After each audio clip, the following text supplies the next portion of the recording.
How has the definition of vulnerable populations in research evolved? Imagine a time when research often overlooked the risks faced by certain groups. Over the years, our understanding of who needs extra protection in research has changed a lot. Early on, vulnerable populations were seen mainly as groups like children, prisoners, pregnant women, and people with mental disabilities. These groups were identified because they might not fully understand or control what happens to them in studies. Big ethical mistakes in history, like the Nazi experiments during World War II and the Tuskegee syphilis study, made everyone realize that special rules are needed. These scandals showed how easily vulnerable groups could be exploited without proper protections. As a result, new rules and guidelines were created to prevent these abuses. These guidelines emphasized respecting people's autonomy, protecting them from harm, and making sure research is fair. As time went on, the idea of vulnerability expanded beyond just these fixed groups.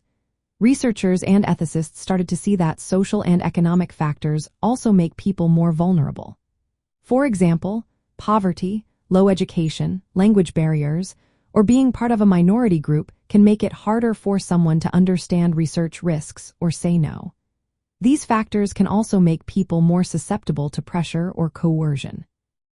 Today, the focus is on understanding that vulnerability is not just about who someone is but also about the situation they are in. Vulnerability can change depending on the context. For example, someone might be less vulnerable in one situation but more in another, depending on their environment or circumstances. Ethics committees, like institutional review boards, now look at each study carefully to see who might be vulnerable and what extra protections are needed.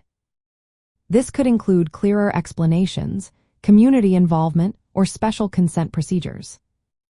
Researchers now recognize that protecting vulnerable populations is about more than just avoiding harm.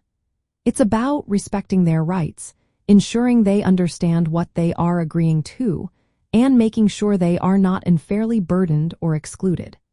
This shift in thinking helps promote fairness and justice in research, making sure everyone benefits from scientific progress.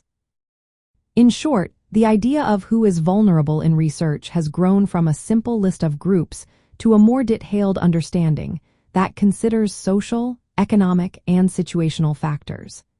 This evolution reflects a commitment to fairness, respect, and protection for all research participants.